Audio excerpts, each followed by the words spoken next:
Ini berhubungan dengan keyakinan Nasrani.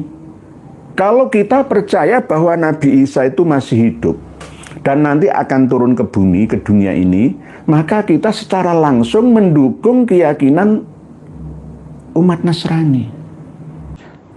Kita secara otomatis, umat Islam di seluruh dunia mendukung akidahnya mereka. Padahal Quran tidak pernah mengatakan Nabi Isa masih hidup. Karena kitab Syarah Mushkilil Athar ini jelas-jelas hadis yang ditulis ya oleh At-Tahawi, seorang al-imam al-muhaddis, al-faqih al-mufassir, al-alim al-allamah, benar-benar sahibul fadilah wal karomah. Nggak ecek-ecek seperti tokoh-tokoh Alawi. Beliau seorang muhaddis yang asli. Bukan muhaddis Habib Abdullah bil Faqih yang hafal 7 juta hadis tunggal nggak berusi. Ini asli. Imam At-Tahawi ini sezaman dengan Imam Bukhari. Imam Bukhari meninggal, beliau Imam At-Tahawi ini usianya 17 tahun. Ketika Imam Muslim meninggal dunia, beliau usianya 22 tahun. Mu'asir dengan Ashabus Sittah. Imam Bukhari, Muslim, Imam An-Nasai, Imam At-Tirmidzi, Imam Abu Dawud, Imam Ibnu Majah. Pada malam hari ini kita akan intisyarul ilmi, berbagi informasi, mengaji dan mengkaji dengan teliti, hati-hati ketika memahami isi dari materi yang akan kita bahas malam hari ini. Ini adalah kajian satu-satunya di dunia yang belum pernah ada. Toh kalau ada itu hanya sekedar menampilkan pendapat atau bicara sesuai dengan data saja. Tetapi kajian kita malam hari ini kami menampilkan sumber data referensi yang kami punya, di mana beberapa waktu yang lalu sudah kami sampaikan bahwa usianya Nabi Isa alaihissalam itu adalah 120 tahun. Sebelum kita masuk lebih lanjut pada tema materi kajian kita, terlebih dahulu kami ucapkan terima kasih yang sebesar-besarnya atas restu dan izinnya guru saya, karena jika saya tidak diizinkan oleh beliaunya, maka saya tidak berani menyampaikan kajian malam hari ini yang berisiko tinggi adanya. Karena ini menyangkut keyakinan seluruh umat Islam sedunia, tidak hanya Indonesia. Alhamdulillah, guru saya yang seorang wali mastur yang tidak mau disowani, agungkan, dipuja, dipuji ya, oleh umat, oleh masyarakat, oleh jamaat, mengizinkan saya untuk menyampaikan ini secara jelas, lugas dan ikhlas ya, karena ada Haizin.com yang berisi 2 juz kitab Syarah Mushkil Al-Athar, Syarah Mushkil Al-Athar atau Syarah Muskilil Athar, kitab hadis ini, kitab hadis ini tidak banyak yang memiliki karena jarang ada yang bisa memahami konteks dan teks dari pemahaman selama ini yang disampaikan oleh ulama-ulama kita melalui kitab-kitab karyanya ataupun ceramahnya, bahwa Nabi Isa itu masih hidup di langit sana dan akan turun ke dunia menjelang hari akhir atau hari kiamat ya, berakhirnya alam dunia kita. Nah, ini akan kami sampaikan secara cuma-cuma kitab tersebut atas izin restu pangestu dari guru saya yang seorang waliullah mastur tersebut untuk panjenengan kaji bersama. Berikut nanti kami beritahu halamannya, nomor hadisnya berapa, supaya kami ini tidak dituduh seorang pembohong belaka. Ini nanti akan mampu mematahkan salib, dalam arti selama ini keyakinan yang dimiliki oleh kawan-kawan kita dari Nasrani. Karena setelah data ditemukan seperti ini dan akan menyebar ke seluruh dunia ini, ya maka lambat laun ya, kepercayaan umat Islam, keyakinan umat Islam, kemantapan umat Islam akan masih hidupnya Nabi Isa di langit yang kedua dan akan turun ke dunia kita manusia, itu sudah tidak begitu bisa dipercaya 100% lagi, alias masih ada peluang untuk diteliti. Ada perbandingan antara hadis sahih via Bukhari dan antara hadis sahih li dzatihi ala Imam At-Tahawi. Ini akan kita ulas dengan lugas jelas pada malam hari ini. Para pemirsa dan pendengar semua rahimakumullah. Kitab Syarah Mushkilul Athar atau Syarah Mushkilil Athar ini sebenarnya ada 8 juz, tergantung cetakannya. Yang kami hadirkan pada malam hari ini adalah juz 1 dan juz 5-nya saja. Jenengan bisa mengaksesnya, bisa mendownloadnya, bisa mengeprint out-nya. Kalau kesulitan bisa menghubungi saya, akan saya kirim via WhatsApp yang ada. Inilah yang namanya full ngaji bersama.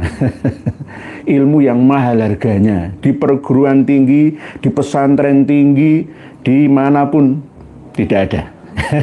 Nggak sombong lah, ini nggak sombong. Ini karena kerjasama saya dengan kawan-kawan, begitu juga guru saya yang selalu menyupport saya untuk menyampaikan, ya karena sudah saatnya. Banyak yang mengkritisi kami, oh jangan disampaikan dulu Kiai, nanti berbahaya karena ini menyangkut keyakinan lama gitu ya.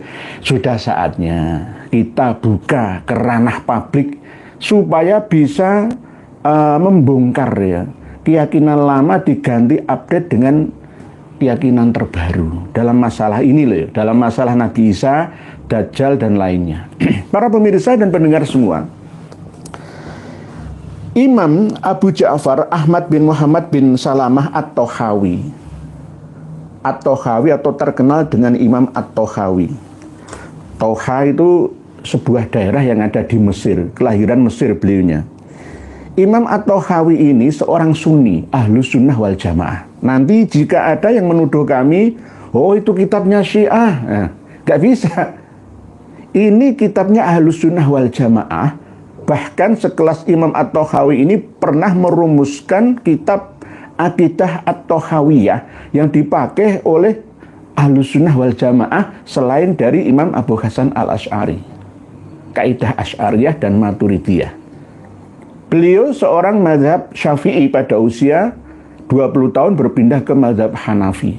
Tapi keilmuannya ya juga berlandaskan mazhab Syafi'i karena memang beliau berasal dari keluarga dan guru-guru dari mazhab Syafi'iyah.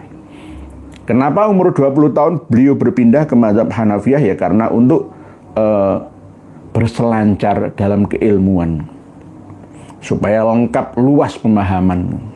Beliau lahir pada abad ketiga alias tahun 239 Hijriah, wafat tahun 321 Hijriah. Jadi ini jika disandingkan dengan leluhurnya Ba'alawi ya muasir muasir atau sezaman, semasa, pernah hidup bersama dalam satu masa. Beliau seorang muhadis yang asli. Oh, bukan muhadis Habib Abdullah bil Faqih yang hafal 7 juta hadis tunggu geda berusi. Ini asli. Imam At-Tahawi ini sezaman dengan Imam Bukhari. Imam Bukhari meninggal, beliau Imam At-Tahawi ini usianya 17 tahun. Ketika Imam Muslim meninggal dunia, beliau usianya 22 tahun. Muasir dengan Ashabus Sittah. Imam Bukhari, Muslim, Imam An-Nasai, Imam At-Tirmidzi, Imam Abu Dawud, Imam Ibnu Majah. Muasir dengan para ahli hadis 6 ini. Jadi Imam At-Tahawi ini seorang muhadis asli. Hafalannya sangat-sangat presisi. Bahkan Al-Faqih, seorang ahli fikih juga. Kalau Imam Bukhari kan muhadis. Beda dengan Imam At-Tahawi. At-Tahawi ini termasuk Al-Faqih, ahli fikih, ahli sejarah, Al-Mufassiri, dan ahli tafsir. Ahli tafsir beliau. Nah, kitab Syarah Muskilil Athar ini disalin oleh Syu'aib Al-Arnud, asli dari Beirut, Lebanon. Ini kalau mau beli kitab aslinya ya sekitar antara 3,5 juta ya. Kalau cetakan-cetakan biasa ya antara 2,5 jutaan atau 2 juta lah ya. Bisa dapat kitab Syarah Muskilil Athar ini. Para pemirsa dan pendengar semua, ini materi yang sangat berat bagi kami untuk menyampaikan, karena nanti akan banyak perlawanan ya, karena ini sudah kadung lama tertanam dalam memori atau hati umat Islam sedunia. Umat Islam sedunia, tidak hanya di Indonesia, sedunia, bahwa Nabi Isa itu nanti akan turun dari langit ke bumi untuk membunuh Dajjali, ya. Terus mendoakan Ya'juj Ma'juj supaya mati, ya, membebaskan pajak, membunuh babi, ya. Begitu juga menata menjadi hakim di dunia ini. Lah, itu kan ada hadisnya. Lah, ini bagaimana status hadis tersebut? Kita perlu kritisi, ya, apa yang selama ini kita pahami dan yakini. Kalau saya sejak kecil nggak pernah percaya. Sejak kecil itu saya tidak pernah percaya kalau Nabi Isa masih hidup. Hidup tapi di dimensi ke-6, ya, dimensi ke-6, langit spiritual alias sama dunia yang kedua. Ini berhubungan dengan keyakinan Nasrani. Kalau kita percaya bahwa Nabi Isa itu masih hidup dan nanti akan turun ke bumi, ke dunia ini, maka kita secara langsung mendukung keyakinan umat Nasrani. Padahal keyakinan tentang adanya wihdatul wujud, al-ittihad, al-hulul, yang diterapkan oleh Saulus atau Paulus yang Yahudi itu disematkan kepada Yesus atau Isa. Ini kita akan turut mengikuti akidahnya Paulus yang Yahudi pendusta. Karena nanti posisinya Kanjeng Nabi Muhammad dengan Nabi Isa lebih tinggian Kanjeng Nabi Isa. Wong Nabi Isa nanti bisa turun lagi, ya, ke bumi ini. Kanjeng Nabi Muhammad kan nggak bisa, ya. Dan bahkan yang membunuh Dajjal kenapa nggak Kanjeng Nabi Muhammad saja lah. Berarti Nabi terakhir bukan Kanjeng Nabi Muhammad lah. Ini kan rekayasa Paulus yang mau merusak agama asli Nasrani yang ada. Aslinya agama Nasrani itu la ilaha illallah Isa Rasulullah. Tapi dibelokkan menjadi doktrin-doktrin yang tidak masuk akal sesuai dengan doktrin Yahudi yang diyakini oleh Paulus ini. Jadi kalau boleh saya katakan, Dajjalnya Nasrani itu Paulus. Mohon maaf. Saya juga membaca Bible, ya, membaca Alkitab versi mereka, Perjanjian Baru, Perjanjian Lama, ya, ada surat Paulus ke Roma dan ke tempat-tempat yang lain, ya. Ini kita secara otomatis umat Islam di seluruh dunia mendukung akidahnya mereka. Gitu. Padahal Quran tidak pernah mengatakan Nabi Isa masih hidup. Kita ini masih pelik, rumit dan sulit bahas masalah rafa'a dan yatawaffa. Wah jelas kok sudah. Jangan dialihkan yatawaffal anfuskina mautiha itu dengan wallati lam tamut fi manamiha. Enggak usah bulat ke situ. Wong jelas Nabi Isa juga mengakui sendiri ketika didhawuhi oleh Ilahi, akhirnya wassalamu, berdoa sendiri, wassalamu alayya yauma wulidtu wa yauma amutu wa yauma ub'atsu hayya. Nabi Isa itu manusia biasa, tapi memiliki mukjizat yang luar biasa atas izin Allah yang Maha Kuasa. Jangan dituhankan seperti Tuhan yang Maha Esa. La ilaha illallah, tiada Tuhan selain Allah. Nabi Isa Rasulullah.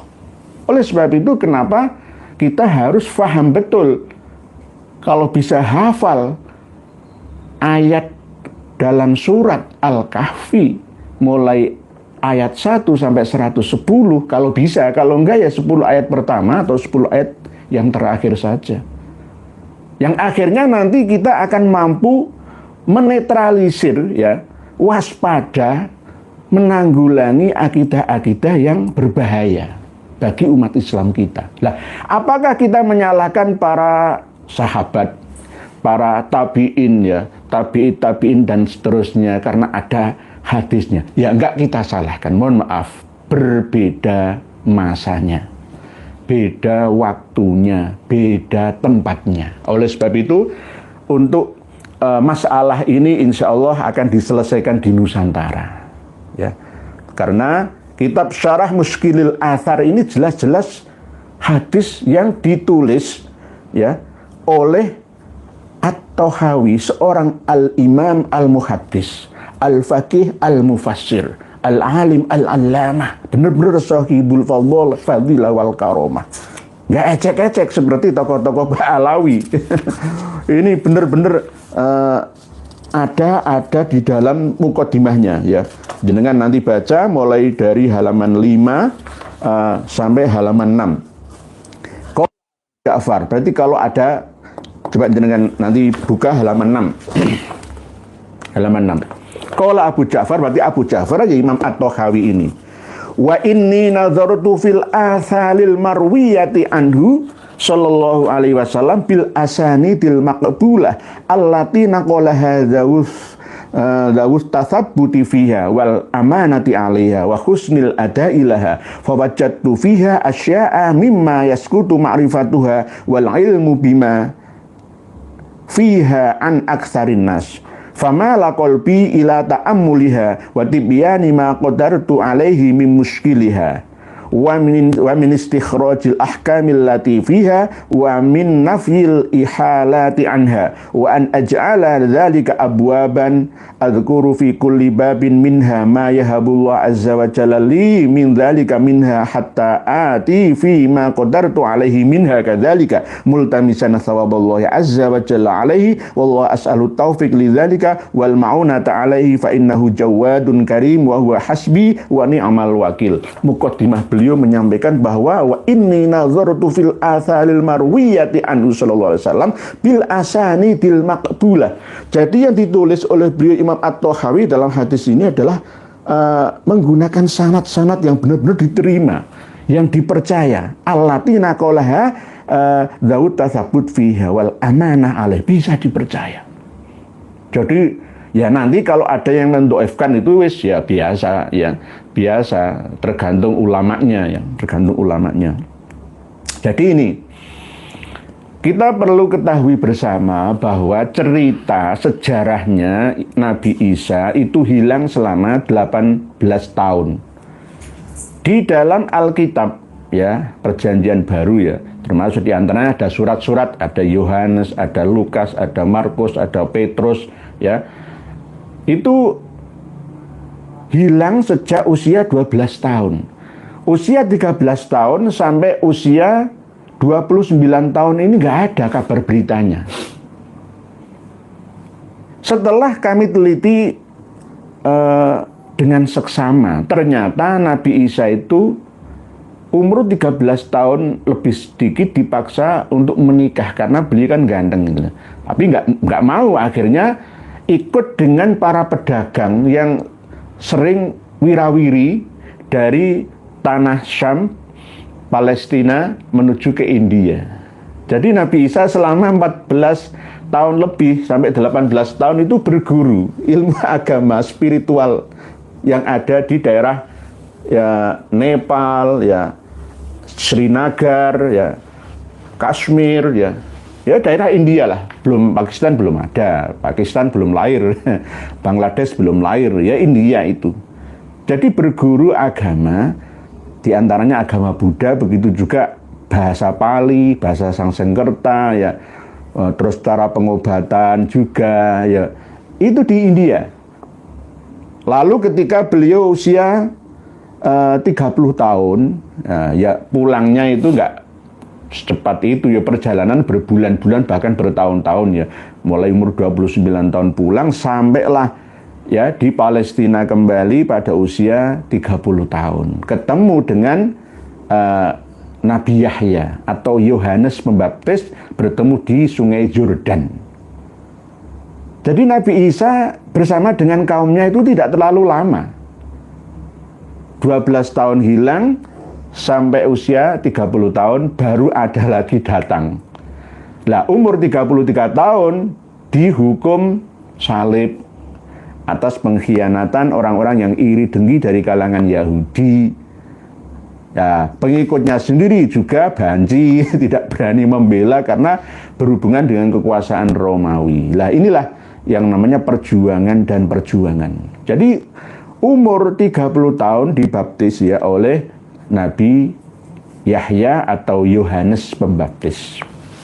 Kalau kita urut kembali, Nabi Yahya atau Yohanes ini bersama dengan bapaknya Nabi Zakaria juga dihukum mati, digergaji dan dipotong kepalanya. Nabi Yahya ya itu kepalanya disimpan di Basilika Santo John's atau yang sekarang menjadi Masjid Jami Bani Umayyah di Damaskus, Suriah.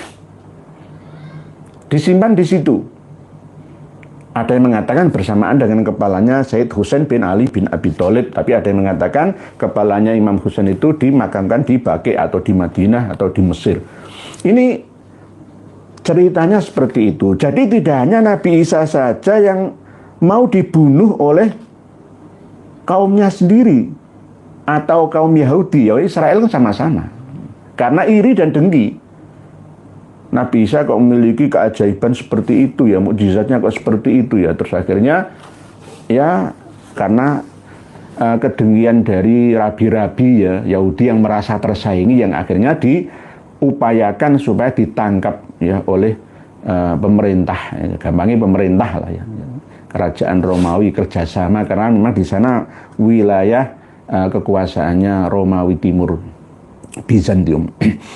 Ini tidak begitu lama dakwah beliau di sana, sampai ketika dihukum salib itu umur 33 tahun. Ya masih muda. Apakah sudah menikah? Sudah. Istrinya ada 2. Yang paling terkenal itu Maria Magdalena itu. Terus akhirnya ketika disalib itu ya bersama dengan penyamun lainnya, kriminal lain ya, di Bukit Golgota itu berhubungan dengan ayat yang ada di dalam kitab suci kita, wa ma sholabuhu wa ma qataluhu wa ma sholabuhu walakin syubbiha lahum. Intinya ketika kita memahami walakin syubbiha lahum ini, jangan dipahami dengan pemahaman Yudas Iskariot yang diserupakan wajah atau fisiknya seperti wajah fisiknya Nabi Isa. Enggak begitu. Walakin syubbiha lahum itu diserupakan Nabi Isa itu seperti orang mati beneran. Karena pada waktu itu kan terjadi kegelapan, beberapa hari kabut yang ada di wilayah situ, di bukit itu. Bahkan orang-orang Yahudi sendiri tidak yakin, wa ma qataluhu yakina kok. Tidak yakin kalau Nabi Isa benar-benar mati, terbunuh oleh mereka. Enggak. Tapi akhirnya masih ada detak jantung pada malam hari, diturunkan oleh Maria Magdalena, dibantu oleh sahabatnya, dibawa ke sebuah goa, diobati. Akhirnya sembuh dan dibawa lari. Menyamarkan diri, ya, tidak menyebutkan namanya, ya sudah, akhirnya lari ke arah timur menuju ke daerah yang pernah beliau singgahi, yakni di India. Perjalanannya cukup jauh bersama dengan para saudagar atau pedagang-pedagang lainnya. Umurnya 120 tahun, meninggal dunia secara wajar. Jadi nggak usah ngarang-ngarang komik yang berbau mistik, ya, klasik dan klenik, nggak usah, itu nggak ilmiah, itu nggak ilmiah. Itu Nabi Isa, Yesus Kristus. Jadi tambahan Kristus dari Krishna. Nah, inilah yang menjadi pertanyaan kita bersama. Paulus yang mengacak-acak ajaran dari Nabi Isa. Ketika konsili pertama, ya, di Kilkilia, di daerah Turki, ya, itu ada persyaratan bahwa Pauluslah yang berhak untuk menyebarkan Injil ke seluruh dunia. Padahal beliau itu orang Yahudi. Paulus itu Yahudi, bukan Nasrani. Yahudi. Dan ada syaratnya harus masuk ke agama Yahudi dulu. Yang akhirnya waktu itu terpecah. Ada madzhab Petrus, ada madzhab Lukas, dan lain sebagainya. Ini yang ngerti justru malah Prof. Manahim Ali sebenarnya. Saya menyampaikan ini tidak ngubungi beliaunya dulu, ya, saya ngelangkai, ya, masih alim beliau daripada saya dalam masalah itu. Tapi kalau masalah kitab Syarah Muskilil Athar, ya ini saya yang punya. Saya yang punya, ya. Ini kalau saya terangkan panjang dan lebar, ya nanti nggak selesai-selesai, ya, materinya. Maka ringkasnya saja seperti itu, nanti ditambah lagi pada waktu penjelasan sambil mengomentari, menjawab pertanyaan panjenengan. Ini Juz 1, Syarah Muskilil Athar, halaman 139,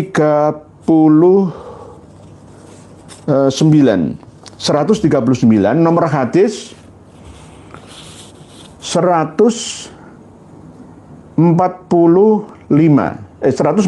saja, 146. Nomor hadis 146. Nanti jenengan buka semua. Ini di pesantren manapun nggak ada yang memiliki data ini. Mahal harganya ini.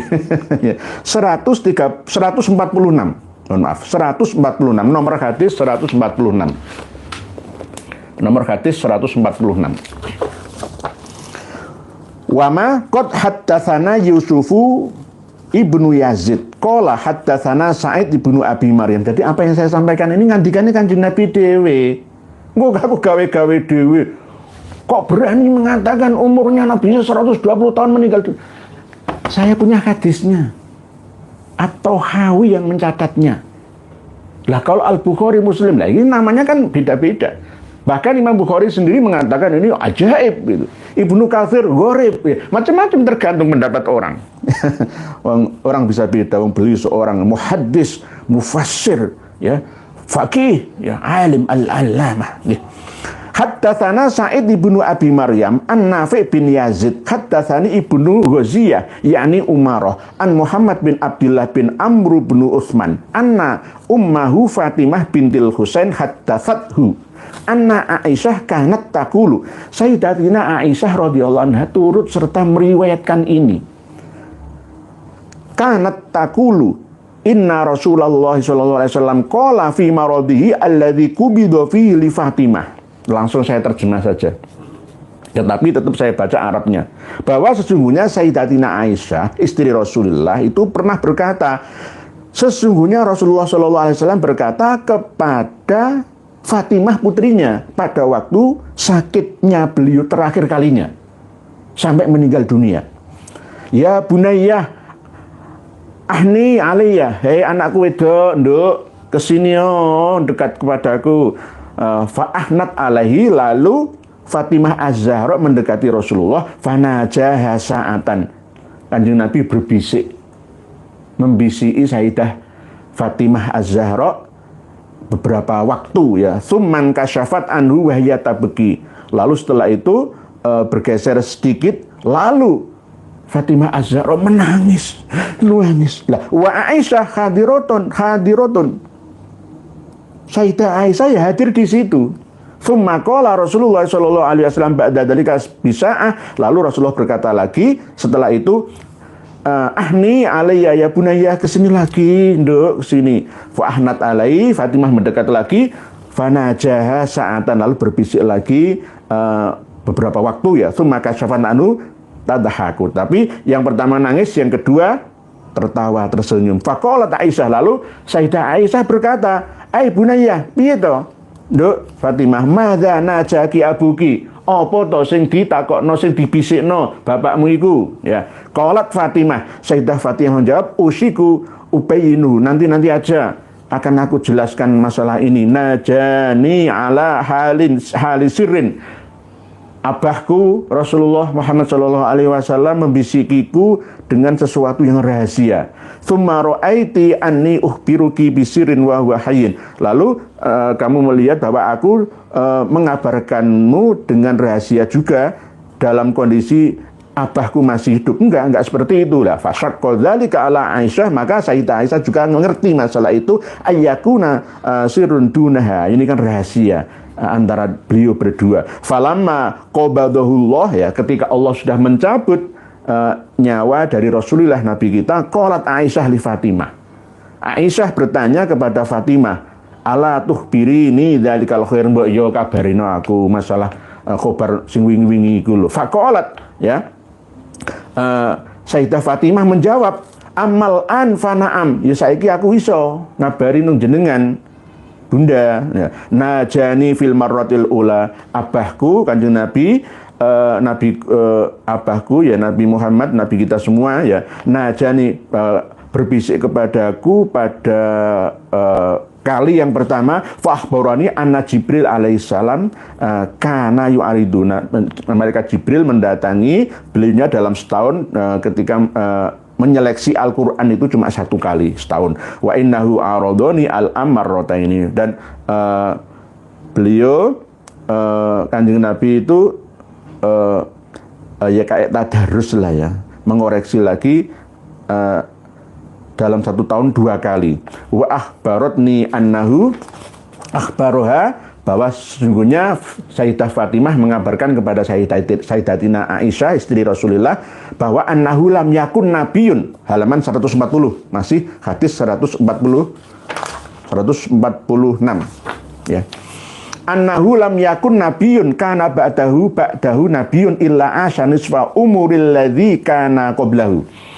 Bahwa sesungguhnya Kanjeng Nabi mengabarkan kepada Fatimah bahwa tidak ada nabi yang hidup setelah yang hidup ya sekarang ini, itu hidupnya hanya separuh dari umurnya nabi sebelumnya. Kanjeng Nabi Isa kan nabi yang ke-24 ya kan, 25 nabi kita ya. Wa ahbaroni anna Isa alaihi salam, dan Kanjeng Nabi mengabariku bahwa sesungguhnya ini ada yang memaknai bahwa malaikat Jibril memberi kabar kepadaku, ada yang mengatakan seperti itu. Tapi ini Kanjeng Nabi memberi kabar kepadaku, anna Isa alaihissalam asya isrina wa mi'ata sanah. Kuncinya di sini, halaman 140 ya, Syarah Mushkilul Athar Imam At-Tahawi, Sunni Ahlussunnah wal Jamaah, bahwa Nabi Isa itu hidup selama 120 tahun. Wala urani illa zahibun ala sittin, dan aku tidak diberi penglihatan kecuali aku harus pergi pada usia separuhnya, yakni 60 tahun. Rasulullah meninggal pada usia 63 tahun ya, antara itu. Fa'abgani dzakala, aku menangis lah. Sayyidah Fatimah kan menangis. Wa qala ya bunaya innahu laisa, dan seterusnya, nanti jenengan teruskan. Jadi 120 tahun usianya Nabi Isa dan meninggal dunia. Wajar kalau masalah makamnya Nabi Isa itu ada di Srinagar, Kashmir atau di mana, itu kan sudah biasa. Belum tentu makam Nabi itu ditemukan. Nabi Musa juga nggak ada makamnya. Nabi-nabi yang lain juga begitu. Kok Nabi ya Gajah Mada ada nggak ketemu makamnya di mana ya?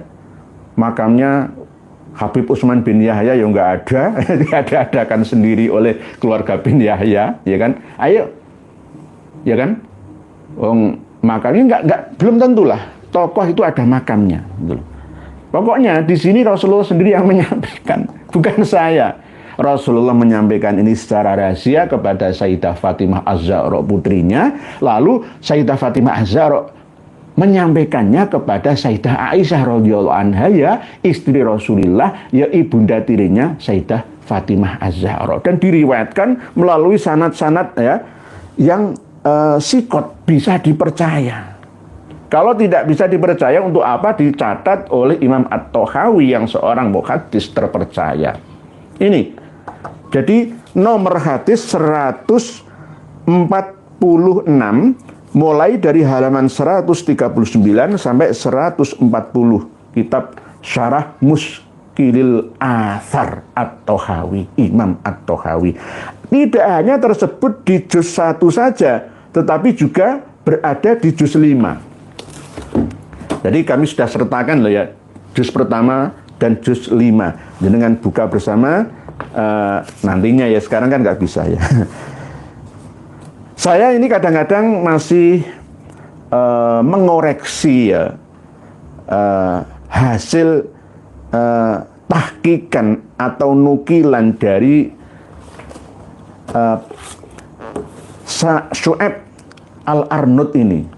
Karena apa? Beliau masih kurang teliti. Ketika nanti saya kasih tahu mana kelemahannya penyalin kitab ini ya. 199 halamannya ya. Terus nomor hadisnya 1937.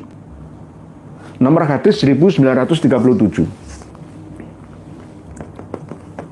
Nomor hadis 1937, redaksinya atau matannya ya, lafal hadisnya hampir sama. Cuma ada agak lebih ringkas ya. Masih dalam bab babu bayani muskili makhtulifa fi ashabu Rasulillah sallallahu alaihi wasallam fi sinnihil lati mata 'alaiha fi ma ruya anhu kana qalahu fi hayati. Hadis nomor 1937. Haddatsana Yusuf bin Yazid qala haddatsana Sa'id bin Abi Maryam an Nafi' bin Yazid qala haddatsani Ibnu Ghaziyah yakni Umarah an Muhammad bin Abdullah bin Amr bin Utsman anna ummahu Fatimah ibnatal Husain haddatsathu anna Aisyah kanat taqulu inna Rasulullah sallallahu alaihi wasallam qala li Fatimah ibnatihi ya, li Fatimah ya ibnatihi fi maradihi alladzi mata fihi mimma sarraha bihi wa akhbarat bi Aisyah radhiyallahu anha ba'da wafatihi. Qalat Aisyah akhbaratni annahu lam yakun nabiyyun kana ba'dahu nabiyyun illa asha nisfa umril ladzi kana qablahu. Ini lebih ringkas daripada yang juz pertama. Wa akhbaroni anna Isa sallallahu alaihi wasallam, Nabi Isa sallallahu alaihi wasallam di sini asa isrina wa mi'ata sanatin. Nabi Isa itu hidup umurnya 120 tahun, Kanjeng Nabi kita separuhnya lebih sedikit. Nah ini wala urani illa zaiban ala sittin, 63 tahun. Sahabat Abu Bakar ya 63 tahun. Sahabat Umar juga 63 tahun. Asa isrina, ini loh kuncinya titik. Wa akhbarani anna Isa sallallahu alaihi wasallam isrina wa mi'ata sanatin, 120 tahun. Jadi nggak perlu ditunggu lagi. Mohon maaf para ulama-ulama se-Indonesia ini, bahkan ulama-ulama sedunia ini, mohon maaf. Kalau mau adu data silahkan dengan saya. Nggak sombong, ya nyombong mau sombong kan oleh. Nggak. Yang penting kan adu data. Wah, nanti melawan hadis sahih, belum tentu hadis sahih menurut siapa. At-Tahawi ini juga semasa dengan Al-Bukhari, Muslim, Ibnu Majah, Abu Dawud, Tirmidzi, Nasai, sama. Ya. Bahkan beliau ini diakui. Lah ini ada footnote tentang sanadnya hadis ini. Ada tulisan nomor 1 ini, tetapi Al-Arnaud ini masih kurang teliti. Ya. Ada isnadu dhaif, isnadnya hadis ini lemah ya.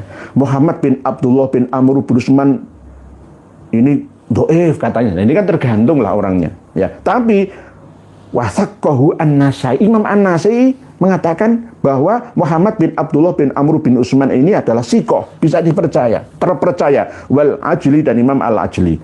Wa qala Nasai marrotan, Imam Nasai dalam satu waktu ya berkata laisa bil qaid, cuma tidak terlalu kuat sanadnya ini. Wa qala Ibnu Sa'id kana katsirul hadis ya.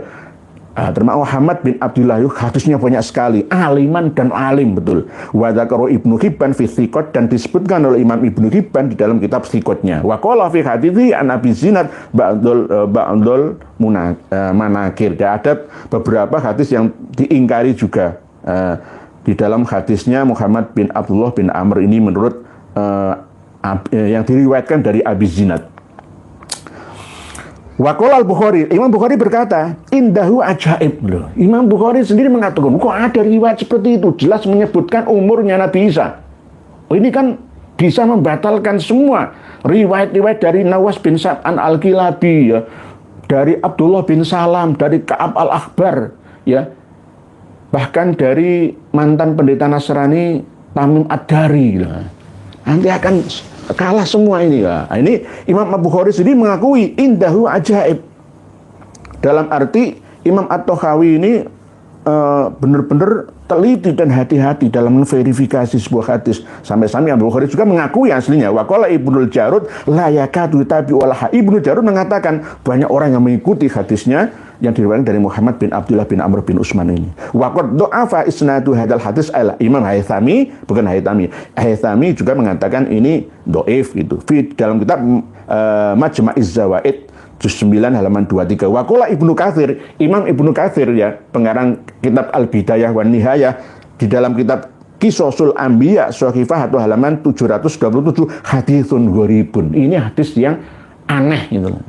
Karena Imam Ibnu Katsir sendiri mendukung tentang nuzul Isa. Ya. Yang bulat itu masalah tawafa, rofa'a, dan subihalahum. 3 ini tok. Pecahkan bersama, nggak usah bulat-bulat jauh. Sama seperti ketika Rasulullah memberitahu kita bahwa surga itu ada di sini, ada di bumi.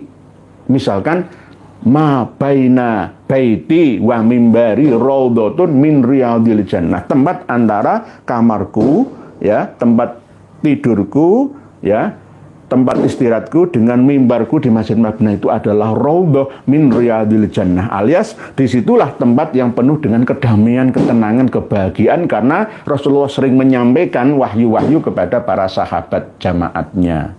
Sampai sekarang di situ 300 meter persegi ya menjadi tempat atau raudhah itu yang diyakini oleh semua umat Islam sampai sekarang ini. Jadi yang berada di situ itu terasa tenang, adem, ayem, tenda, itu namanya surga. Piye maneh, di maneh. Tapi banyak yang menafsir, oh itu nanti tembus dengan mustawa, lalu ya aneh-aneh lagi. Yang jelas Rasulullah menyampaikan ya, sungai Jaihun wa Saihun wal Furat wan Nil kullum min anharil jannah. Lalu mufasir, muhadis, ya, mu'arrikh pasti akan cari-cari. Itu kan sumbernya berasal dari surga yang ada di langit sana, lalu mencair. Aneh-aneh loh. Ya itulah surga. Tempat yang dilewati oleh sungai-sungai 4 ini kalau kan di Timur Tengah sama Afrika.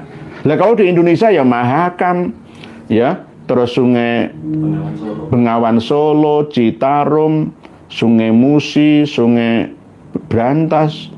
Kalau di Kalimantan itu paling banyak, yang paling besar itu untuk transportasi semua untuk enggak, Musi itu Musi itu Sumatera. Mahakam, terus yang Kapuas, Kalimantan Barat itu ya, itu panjang sekali.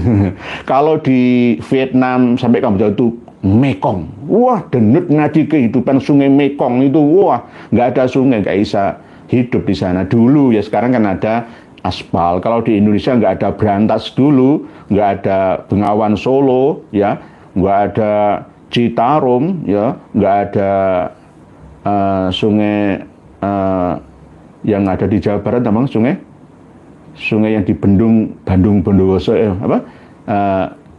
itu loh, yang mengawini ibunya sendiri itu, ya, Sangkuriang itu, sungai Citarum, ya, terus sungai Ciliwung yang ada di Jakarta, semuanya itulah surga-surga, karena di sekitarnya ada peradaban. Semua kerajaan itu dibangun dekat sungai. Nah, itu Rasulullah menyampaikan sendiri. ya, peradaban Sumeria, Mesopotamia dari Sungai Tigris, Eufrat. Peradaban Mesir kuno dari Sungai Nil. Ayo mana lagi? Romawi kuno, Yunani, sama saja semua. Lah, inilah yang namanya surga-surga itu. Loh, kok cari lagi? Mande-ande. Lah, ini sudah jelas. Nabi Isa itu nggak perlu ditunggu lagi. Yang ada itu memang Nabi Isa, jiwanya hidup. Wala taqulu liman yuqtalu fi sabilillahi amwatun bal ahyaun walakin la tash'urun. Para prajurit perang Badar yang meninggal dunia itu kamu kira mati? Ya enggak, hidup. Ya tidak hanya prajurit perang Badar saja, ya orang yang berjuang di jalan Allah, ya terus mati ya di tengah-tengah perjalanan perjuangannya, ya nyawanya, jiwanya masih hidup di dimensi terdekat dengan bumi. Walakin la tash'urun. Dan ada keterangan lagi, indallahi yurzakun, diberi rezeki di alam barzah, dimensi di atas dimensi keempat kita ini. Kita kan dimensi 3, di atas dimensi kita ada dimensi jin, siluman dan lain sebagainya. Di atas dimensi jin ini, itulah dimensi alam barzah atau tempatnya jiwa berada. Nah, ini penting untuk kita ketahui bersama bahwa Nabi Isa itu nanti akan membunuh babi misalkan, ya. Enggak, ya babi yang ada di mana? Maksudnya asli ajaran Yahudi Nasrani itu melarang pengikutnya untuk makan babi. Aslinya, cuma berkat dari ijtihadnya pemuka agama mereka, akhirnya ada yang memperbolehkan. Yahudi asli, Nasrani asli tidak memperbolehkan pengikutnya untuk dikremasi. Di ngaben itu nggak boleh, tapi ada juga yang memperbolehkan. Ini ijtihadnya para pemuka agamanya mereka. Jadi bukan berarti membunuh babi semua. Babi di Bali dibunuh bagaimana? Oh, jauh letaknya. Enggak. Misalkan membebaskan pajak daerah mana? Enggak mungkin Indonesia bebas pajak, itu enggak mungkin. Oh, malah kita kekeh untuk bayar pajak Indonesia kok, ya. Terus apalagi menjadi hakim agung di lokal sana. Dan itu sudah terjadi. Sudah terjadi. Sudah adanya kepausan yang ada di Vatikan sana sebagai wakil daripada misi dan visinya Nabi Isa alaihi salam. Tetapi masih perlu dimurnikan lagi.